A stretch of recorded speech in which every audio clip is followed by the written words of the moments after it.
Hey guys, welcome back to tech with Abhinav episode number 11. അപ്പോൾ 11 എപ്പിസോഡായി. അത്യാവശ്യം കുഴപ്പമൊന്നുമില്ലാത്ത രീതിയിൽ നല്ല രീതിയിൽ പോകുന്നുണ്ട്. അപ്പോൾ ഞാൻ ഈ ഫോൺസിലൊക്കെ വീഡിയോ ചെയ്യുന്ന സമയത്ത് അധിക പേരും കമൻറ്റ് ഇട്ട് പറഞ്ഞാൽ ഈ ഫോണില്ലാതെ നീ എന്താണ് റിവ്യൂ ഒക്കെ പറയുന്നതെന്ന്. അത് ഒരുപാട് വീഡിയോസിൽ വരുന്നുണ്ട്. ഈ വ്യൂസ് കയറുന്തോറും ആൾക്കാർ ഒപ്പീനിയനൊക്കെ ഒരുപാട് വരുന്നുണ്ട്. അപ്പം ഞാൻ ഏത് വീഡിയോയിലും ഞാനത് റിവ്യൂ ആണെന്ന് ഞാൻ പറയുന്നില്ല. അല്ല, ഇപ്പം എൻ്റെ കയ്യിൽ ഫോൺ എനിക്കിപ്പോൾ വാങ്ങിച്ച് റിവ്യൂ ആണുള്ളൊരു ആ ഒരു അവസ്ഥയൊന്നും നമുക്ക് ഇപ്പോൾ ഇല്ല. അറിയാലോ, ആകപ്പാടെ നമുക്കിപ്പം ഒരു 6.7K ആ റേഞ്ച് മാത്രമേ സബ്സ്ക്രൈബേഴ്സൊക്കെ ഉള്ളൂ. അപ്പം ആ റേഞ്ചിൽ എൻ്റെ റവന്യൂ എന്നൊക്കെ പറഞ്ഞാൽ അത്രയൊന്നും ഇല്ല. ഒരു ഫോണൊക്കെ വാങ്ങിച്ച് റിവ്യൂ ചെയ്യേണ്ട റവന്യൂ നമുക്കിപ്പോൾ കിട്ടുന്നില്ല. അപ്പം അതാദ്യം നോക്ക്. ഞാൻ ഏത് വീഡിയോയിൽ ഞാൻ ഫേക്കായിട്ട് ഇത് റിവ്യൂ ആണെന്ന് ആരോട് പറഞ്ഞിട്ട് ഞാൻ അങ്ങനെ ഫേക്ക് തംബ്നെയിലോ അല്ലെങ്കിൽ തംബ്നെയിൽ ഞാൻ എഡിറ്റ് ചെയ്ത് വെക്കുന്നുണ്ട് ഫോൺ. അതിപ്പം അങ്ങനെയൊക്കെ ചെയ്യാൻ വേണ്ടി പറ്റും. അല്ലാതെ ഫോണൊക്കെ ബാക്കിൽ വെക്കുന്നതിനെക്കാട്ടും നല്ലത് ഫോൺ കയ്യിൽ പിടിക്കുന്നതാണ് കുറച്ചും കൂടെ കാണാൻ രസമൊക്കെ ഉണ്ട്. അല്ലാതെ ഞാൻ ക്യാപ്ഷനിൽ റിവ്യൂ ആണെന്ന് ഞാൻ എവിടെയും പറയുന്നില്ല. ആ വീഡിയോയിൽ ഞാൻ പറഞ്ഞില്ല റിവ്യൂ ആണെന്ന് ഞാൻ പറയുന്നില്ല. റിവ്യൂക്ക് അതിൻ്റേതായിട്ടുള്ള അർത്ഥമുണ്ട്. ഞാൻ ആ ഒരു ഫോണിനെ പറ്റി മാത്രം ഡിസ്കസ് ചെയ്യുകയാണ്. ഫോൺ സ്പെസിഫിക്കേഷൻ നോക്കിയിട്ട് അല്ലെങ്കിൽ ബാക്കിയുള്ളവരുടെ വീഡിയോസൊക്കെ നോക്കിയിട്ട് ഞാൻ ആ രീതിയിൽ ആ ഒരു ഫോണിനെ പറ്റിയുള്ള അഭിപ്രായമാണ് പറയുന്നത്.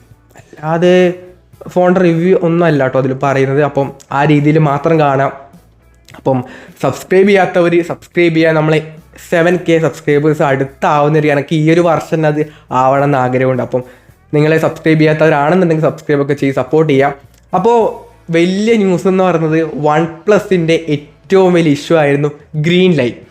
അത് അവർ മനസ്സിലാക്കിയിട്ട് ലൈഫ് ടൈം വാറണ്ടി ആണ് ഇനി തൊട്ട് OnePlus പ്രൊവൈഡ് ചെയ്യുന്നത്. അതായത് ഇനി ധൈര്യമായിട്ട് എടുത്തോ OnePlusൻ്റെ ഫോൺ, ഒരു ഇഷ്യൂ ഇല്ലാതെ. ഗ്രീൻ ലൈൻ വന്നു കഴിഞ്ഞാൽ അവർ റീപ്ലേസ്മെൻറ്റ് ചെയ്ത് തരും അല്ലെങ്കിൽ റിപ്പയർ ചെയ്ത് തരും. അതുകൊണ്ട് ഇനി ആരും OnePlus ഫോൺ പേടിച്ചിട്ട് എടുക്കാതിരിക്കണ്ട, എടുത്തോളൂ, ഒരു ഇഷ്യൂ ഇല്ല കേട്ടോ ഇനി തൊട്ട്. അപ്പോൾ OnePlusൻ്റെ 13 വരുന്നുണ്ട്. അതുകൊണ്ട് തന്നെ അവരിപ്പോൾ തന്നെ അവരതൊക്കെ മനസ്സിലാക്കി തരുന്നുണ്ട്. ഐഫോണും സാംസങ് പിന്നെയും റീപ്ലേസ്മെൻറ്റ് തരുന്നുണ്ട്. ചില മോഡൽസൊക്കെ അവർ പറഞ്ഞിട്ട് ഇത്രയും പേരെ അവർ ടൈം പീരീഡൊക്കെ തരുന്നുണ്ട്. പക്ഷേ ഇവർ ലൈഫ് ടൈം വാറണ്ടിയാണ് കൊടുക്കുന്നത്. സാംസങ് ഒന്നും പ്രൊവൈഡ് ചെയ്യുന്നില്ല. ഈ ഐഫോണൊക്കെ ആണെങ്കിൽ ഇതൊന്നും നമ്മളെ ഭാഗത്തിൽ തെറ്റേ അല്ല എന്ന രീതിയിലാണ് ഐഫോണൊക്കെ പോകുന്നത് ഗ്രീൻ ഒക്കെ വരുന്ന സമയത്ത്. പക്ഷേ അതൊക്കെ മനസ്സിലാക്കി ഇപ്പോൾ നമ്മൾ ഇത്രയും പൈസ കൊടുത്തൊരു ഫോൺ വാങ്ങുന്ന സമയത്ത് അതൊക്കെ തരേണ്ട ഒരു ഇത് അവർ കമ്പനിക്കാർക്ക് ഉണ്ട്. അല്ല, നമ്മൾ ഇത്രയും ഫോൺസൊക്കെ വാങ്ങിച്ചിട്ട് ഒന്ന് അപ്ഡേറ്റ് ചെയ്യാൻ വേണ്ടി പോലും പേടിക്കുന്ന ഒരു അവസ്ഥയാണ് ഇപ്പോൾ ഉള്ളത്. അപ്പം അതൊക്കെ ഇതുപോലുള്ള കാര്യങ്ങളൊക്കെയാണ് ബെസ്റ്റ് എന്നൊക്കെ പറഞ്ഞത്. അപ്പം OnePlus ആ കാര്യത്തിൽ ഒന്നും പറയാനില്ല, നല്ല ബെസ്റ്റ് കാര്യം ചെയ്തിട്ടുണ്ട്. ഇപ്പോൾ എല്ലാ വീഡിയോയിലും OnePlus ഒന്ന് പൊക്കി പറയണം. കാരണം നല്ല സംഭവമാണ് അത്. നല്ല സംഭവമാണ്. കാരണം ഇപ്പോൾ ഏറ്റവും ഇഷ്യൂ വന്നുകൊണ്ടിരിക്കുന്നത് ഈ പറഞ്ഞ ഗ്രീൻ ലൈനും അല്ലെങ്കിൽ ഫോൺ ഡിസ്പ്ലേ ഒക്കെ അടിച്ചു പോകുന്ന ഇഷ്യൂ ആണ്. അപ്പം ലൈഫ് ടൈം വാറണ്ടി എന്നൊക്കെ പറയുന്നത് നല്ല കാര്യമാണ്. അല്ലെങ്കിൽ സാംസങ് പ്രൊവൈഡ് ചെയ്യുന്നത് ഇപ്പോൾ ഡിസംബർ വരെ നമ്മൾ കൊടുക്കുന്നുണ്ട്. പിന്നെ അങ്ങോട്ടേക്ക് നിങ്ങൾ തന്നെ മാറ്റിക്കോ എന്ന് പറയുന്നതൊക്കെ ശരിയല്ല. അത് പിന്നെയും കൊടുക്കുന്നുണ്ട്. മറ്റവന്മാർ നമ്മളല്ലടേ അത് വേറെന്തോ വെച്ച് ചെയ്യുന്നത് മൈൻഡാക്കാതെ പോയെന്ന് പറഞ്ഞിട്ട് കാര്യമില്ല. അത് വാങ്ങുന്നവർ വാങ്ങുന്നുണ്ട്. പിന്നെ അവർക്ക് പിന്നെ വലിയ ഇഷ്യൂ ഇല്ല ആ കാര്യത്തിൽ. എന്തെങ്കിലുമൊക്കെ ആകട്ടെ, ഐഫോണെ അവർ പാടെ. പിന്നെ 17-ാം തീയതി പോക്കോയുടെ 2 ഫോൺസ് വരുന്നുണ്ട്. പോക്കോയുടെ M7 പ്രോവും വരുന്നുണ്ട്. അതുപോലെ തന്നെ പോക്കോയുടെ C75 എന്ന ഒരു ബഡ്ജറ്റ്, ഒരു 8000 രൂപ പ്രൈസ് റേഞ്ചിൽ. അതിൽ വരുന്നത് നമ്മുടെ റെഡ്മിയുടെ A4 ഇറങ്ങിയിട്ട് അതിൽ വരുന്ന സെയിം ചിപ്സെറ്റ്, അതായത് സ്നാപ്ഡ്രാഗൻ്റെ 4S Gen 2 ചിപ്സെറ്റാണ് അതിൽ വരുന്നത്. ഒരു 8000, 8500, 9 ആ റേഞ്ചിൽ വരുമോ പോക്കോ. വില അത്യാവശ്യം വില കുറക്കാവുന്ന രീതിയിലൊക്കെ കുറഞ്ഞു. കാരണം ഓൾറെഡി സെയിം ഫോൺ ഉണ്ട്. എനിക്കൊന്നും അതിൻ്റെ റീബ്രാൻഡ് ആയിട്ടായിരിക്കും ഈ ഒരു ഫോൺ വരുന്നതെന്ന് എനിക്ക് തോന്നുന്നത്. കറക്റ്റ് അറിയില്ല, നോക്കേണ്ടി വരും. സെയിം ചിപ്സെറ്റാണ്, അപ്പം സെയിം ആയിരിക്കും.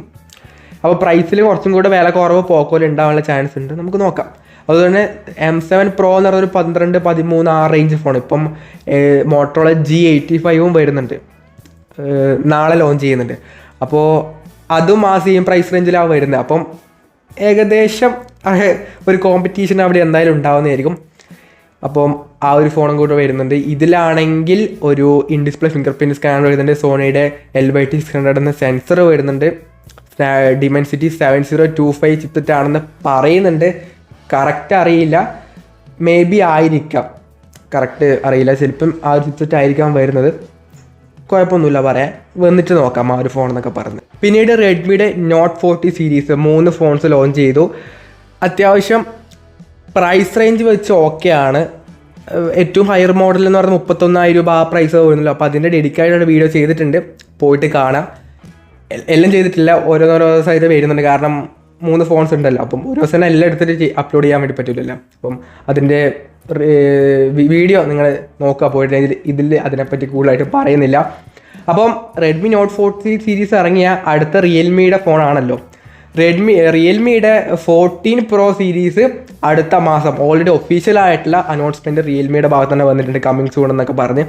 അപ്പോൾ ഈ മാസം ലാസ്റ്റ് പ്രതീക്ഷിക്കുന്നില്ല, അടുത്ത മാസം ഫസ്റ്റൊക്കെ ആയിരിക്കും ഫോണിൻ്റെ ലോഞ്ച് വരുന്നത്. അപ്പം ഇതിനും കാട്ടി ബെറ്റർ ഫോണായിരിക്കും തോന്നുന്നുണ്ട് കേട്ടോ. ക്യാമറയിലൊക്കെ കുറച്ചും കൂടെ ബെറ്റർ അറിയാമല്ലോ.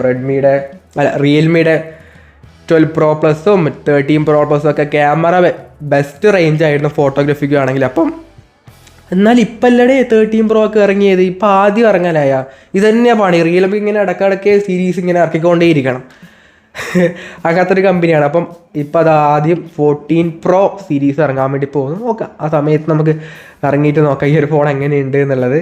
പിന്നീട് സാംസങ്ങിൻ്റെ One UI 7 beta version S24 സീരീസിലെല്ലാം തന്നെ വന്നിട്ടുണ്ട്. അത് ഓൾറെഡി ചെയ്യാൻ അറിയാമല്ലോ, അവരുടെ കമ്മ്യൂണിറ്റി പോയിട്ട് ആപ്ലിക്കേഷൻ ഉണ്ട്, അങ്ങനെ പോയിട്ട് ഡൗൺലോഡ് ചെയ്ത് യൂസ് ചെയ്യാൻ വേണ്ടി പറ്റും. ഇതുവരെ അങ്ങനെ ഇഷ്യൂസ് ഒന്നും അതിൽ പറയുന്നില്ല. അത്യാവശ്യം നല്ല UI ആണ്, ഒരുപാട് അപ്ഗ്രേഡും കാര്യങ്ങളൊക്കെ ഉണ്ട്. ഇപ്പം എനിക്കിപ്പോൾ അത് എടുത്ത് കാണിക്കാനുള്ള ഫോൺ ഇവിടെ ഇല്ല. അപ്പം ലേറ്റസ്റ്റ് S24 സീരീസ് തന്നെ വേണം, അപ്പം അത് ഇവിടെ ഇല്ല. അപ്പം ഇനിയിപ്പോൾ ഒഫീഷ്യലായിട്ട് വന്നിട്ടാകുമ്പോൾ ഞാൻ അതിനെപ്പറ്റി ഒപ്പീനിയൻ പറയാം എങ്ങനെയാണ് ഉള്ളതെന്നുള്ളത്. എനിക്ക് അറിയുന്നവരും അങ്ങനെ S24 സീരീസ് ഉപയോഗിക്കുന്നില്ല. കൂടുതൽ S23 വാങ്ങിയ S24 അങ്ങനെ കുറവാണ്. ഞാൻ ഉണ്ടെങ്കിലൊക്കെ നോക്കിയിട്ട് എൻ്റെ ഒപ്പീനിയൻ അടുത്ത വീഡിയോയിലൊക്കെ പറയാൻ നോക്കുന്നുണ്ടാവും. ബാക്കിയുള്ള ഒരു വീഡിയോ കണ്ട സമയത്ത് അത്യാവശ്യം ഒരുപാട് സ്മൂത്ത്നെസ്സും അങ്ങനത്തെ കാര്യങ്ങളൊക്കെ വന്നിട്ടുണ്ട്. ഒരുപാട് ചെറിയ ചെറിയ മാറ്റങ്ങളൊക്കെ അങ്ങോട്ടും ഇങ്ങോട്ടും വന്നിട്ടുണ്ട്. എന്നാലും ബെറ്റർ ആയിട്ടുള്ള കാര്യമാണ്, മോശം പറയാനൊന്നുമില്ല. One UI 7 is better. കാരണം ആൻഡ്രോയിഡിൽ അറിയാം ഏറ്റവും ബെറ്റർ ആയിട്ടുള്ള UI എന്നൊക്കെ പറഞ്ഞാൽ സാംസങ്ങിന് One UI തന്നെയാണ്. ബാക്കിയുള്ളവരൊക്കെ ഉണ്ടെങ്കിലും എനിക്കും ബെറ്റർ ആയിട്ട്, അല്ലെങ്കിൽ യൂസർ എന്ന രീതിയിൽ ഞാൻ പറയുകയാണെങ്കിൽ One UI ആട്ടോ ഏറ്റവും ബെറ്റർ ആയിട്ടുള്ള ആൻഡ്രോയിഡിൽ. അപ്പം അങ്ങനത്തെ UIയുടെ പുതിയതും വന്നിട്ടുണ്ട്. S24 ഒക്കെ ഉള്ളവരാണെങ്കിൽ ജസ്റ്റ് ഒന്ന് ബീറ്റ ട്രൈ ചെയ്ത് നോക്കുന്നവർ നോക്കാം. എല്ലാത്തിനും വരും, അടുത്ത ഒഫീഷ്യലൊക്കെ വരുമ്പോൾ ആ സമയത്തൊക്കെ ചെയ്താൽ മതി. അല്ലാതെ വെറുതെ ബീറ്റൊക്കെ ചെയ്തിട്ട് വലിയ കാര്യമൊന്നുണ്ടാവും, ഇതൊന്നുമില്ല.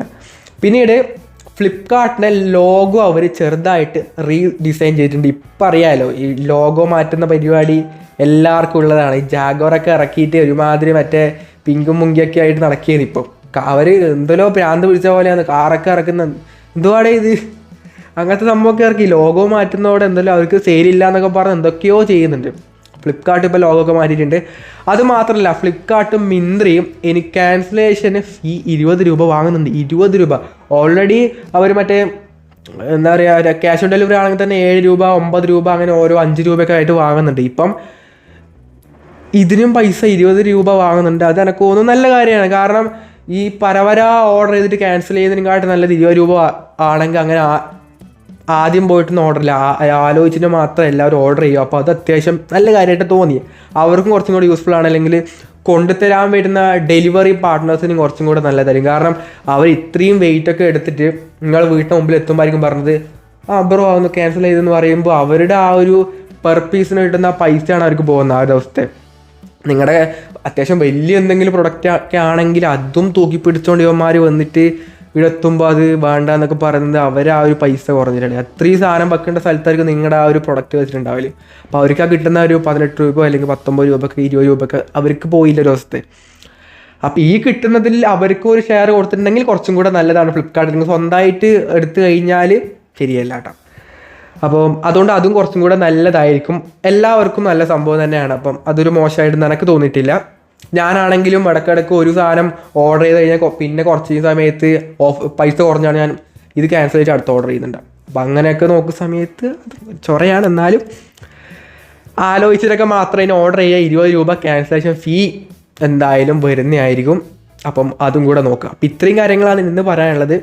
അപ്പോൾ കൂടുതൽ ടെക് അപ്ഡേറ്റ്സിലേക്ക് പോകുന്നില്ല. കാരണം പറഞ്ഞു കഴിഞ്ഞാൽ വീഡിയോ ലെങ്ത് അങ്ങ് പോവും. പിന്നെ വ്യൂവർഷിപ്പ് ആണെങ്കിൽ ഒട്ടും ഉണ്ടാവുകയില്ല. കാരണം ഡ്യൂറേഷൻ കൂടുന്നതനുസരിച്ച് വീഡിയോയുടെ ലെങ്ത്തിൽ ആൾക്കാർ കാണുന്നില്ലെങ്കിൽ ആ ഒരു വീഡിയോ ഡൗൺ ആയിട്ട് പോകുന്നതായിരിക്കും. അപ്പം അതുകൊണ്ടാണ് ഞാൻ പിന്നെയും ലെങ്ത്ത് കൂട്ടാതെ ഒരു ഇങ്ങനെ പോകുന്നത്, ഒരു 10 മിനിറ്റൊക്കെ ആയിട്ട് ഒതുക്കുന്നത്. ഇനി ഈ വീഡിയോ എത്ര ലെങ്ത് ആണെന്ന് എനിക്കറിയില്ല.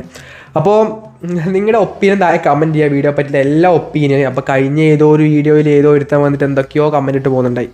പിന്നെ ഓൻ തന്നെ എന്താന്ന് പോലും ഈ ടെക് അപ്ഡേറ്റ് ഇല്ല കേട്ടോ, വേറൊരു ഐക്യൂടെയും ഒരു കമ്പാരിസൺ വീഡിയോ വെച്ചിട്ടുണ്ടായിരുന്നു. അപ്പോൾ അതിലാണെങ്കിൽ ഇവനാണെങ്കിൽ എന്തൊക്കെയോ ഒന്ന് പറയുന്നുണ്ട്, ഞാൻ അതിന് കറക്റ്റ് റിപ്ലൈ ഒക്കെ കൊടുത്തു. ഈ പറയുന്നൊന്നും ഒരു ശരിയുമല്ല. എന്നിട്ട് പിന്നീട് ആദ്യം വേറെ കമൻറ്റ് ചെയ്യുന്നത്, പിന്നെ ഞാൻ അതും ക്ലിയർ ചെയ്ത് കൊടുക്കുമ്പോൾ പിന്നെയും ഇവൻ എന്തെല്ലോ പറഞ്ഞ് ഓൻ തന്നെ ഇങ്ങനെ ഓൻ്റെ കയ്യിൽ നിന്ന് പോയി. ആ സമ്മതിച്ചെന്നപ്പോഴേ ലാസ്റ്റ് ഇത് ഞാൻ ഓരോന്ന് പറയും, പിന്നെ ലാസ്റ്റ് അത് വിട്ടു. ബാക്കിയുള്ളവരൊക്കെ അത് ആക്കിയിട്ടൊക്കെ ഓൻ എന്തെല്ലോ പറഞ്ഞ പിന്നെ ഓൻ മിണ്ടാതെ തന്നു. അപ്പോൾ അങ്ങനെയൊക്കെ കമൻറ്റ് ഇടുന്നവരുണ്ട്. അപ്പം അങ്ങനെ ഞാൻ പറയുന്നില്ല, ഒരു വീഡിയോ പറ്റി ഒപ്പീനിയൻ പറയാം, അല്ലാതെ പണി നിർത്തിപ്പോയിക്കും ഇവനൊന്നും അറിയില്ല എന്ന് പറയാൻ വേണ്ടിയിട്ട് അത്രയൊക്കെ ഒന്നും ആരും പറയേണ്ട ആവശ്യമില്ല. വീഡിയോ പറ്റി എന്തെങ്കിലുമൊക്കെ ഉണ്ടെങ്കിൽ തെറ്റൊക്കെ ഉണ്ടെങ്കിൽ പറയാം, അല്ലെങ്കിൽ എന്തെങ്കിലും മാറ്റം വരുത്തണമെങ്കിൽ പറയാം. അല്ലാതെ നിനക്കൊക്കെ വേറെ പണിക്ക് പോയിക്കൂടെ, നിനക്ക് എന്നാ അറിയുന്നത്, നീ എന്തിനാണ് നിൽക്കുന്നത് പറഞ്ഞു കഴിഞ്ഞാൽ അതൊന്നും കേട്ടിക്കാൻ എനിക്ക് വരാൻ പറ്റൂല. ഞാൻ നല്ല രീതിയിൽ റിപ്ലൈ കൊടുത്തിട്ടുണ്ട്, അത്യാവശ്യം മാന്യമായിട്ടുള്ള രീതിയിൽ. എനിക്ക് വേറെ രീതിയിൽ പറയാൻ അറിയാത്തതുകൊണ്ടല്ല, ഞാൻ പിന്നെ ഒരു ഇൻഫ്ലുവൻസർ എന്ന രീതിയിൽ അത്യാവശ്യം ഡീസൻ്റ് രീതിയിൽ തന്നെയാണ് റിപ്ലൈ കൊടുത്തത്. അപ്പോൾ അങ്ങനെയൊന്നും ആരും കമൻറ്റ് ഇടാതിരിക്കാതെ വേറെ പണിക്കൊക്കെ പോയിക്കൂടെ, ഞാൻ എടുക്കുന്ന പണി ഇതാ, അത്രേ ഞങ്ങൾക്ക് പറയാനുള്ളൂ. അങ്ങനെ ഉള്ളവരോട് എനിക്ക് അങ്ങനെ പറയുന്നത്, എൻ്റെ പണി ഇതാണ്, ഞാൻ എൻ്റെ രീതിയിൽ ഞാൻ എൻ്റെ വീഡിയോസൊക്കെ ചെയ്യുന്നുണ്ട്. അപ്പോൾ ആ രീതി കണ്ടാൽ മാത്രം മതി. നിങ്ങളുടെ ഒപ്പീനിയൻ നിങ്ങൾ കമൻറ്റ് ഇട്ടോളൂ, അല്ലാതെ എൻ്റെ പണി നിർത്തി പോകാനൊന്നും ആരും പറയേണ്ട ആവശ്യമില്ല. അങ്ങനെ പറയാനുള്ള ആർക്കും ഒരു റൈറ്റ്സും ഇല്ല. അപ്പം ആ രീതിയിൽ മാത്രം കാണാം. അപ്പം ഒപ്പീനിയൻ എന്തായാലും ആയി കമൻറ്റ്, എല്ലാ വീഡിയോസും പറയുന്നതായിരിക്കും. നിങ്ങളുടെ ഒപ്പീനിയൻ എന്തായാലും ആയി കമൻറ്റ് ചെയ്യുക, എന്നാൽ മാത്രമേ എനിക്ക് അറിയുള്ളൂ എന്താ എൻ്റെ വീഡിയോ പറ്റിയുള്ളൊരു സംഭവം എന്നുള്ളത്. അപ്പോൾ കൂടുതലായിട്ട് പറഞ്ഞില്ല. അപ്പം ഈ ഒരു വീഡിയോ യൂസ്ഫുൾ ആണെങ്കിൽ ലൈക്ക് ചെയ്യുക, ഷെയർ ചെയ്യുക, സബ്സ്ക്രൈബ് ചെയ്യുക. So it's a friend Abhinav signing off. By.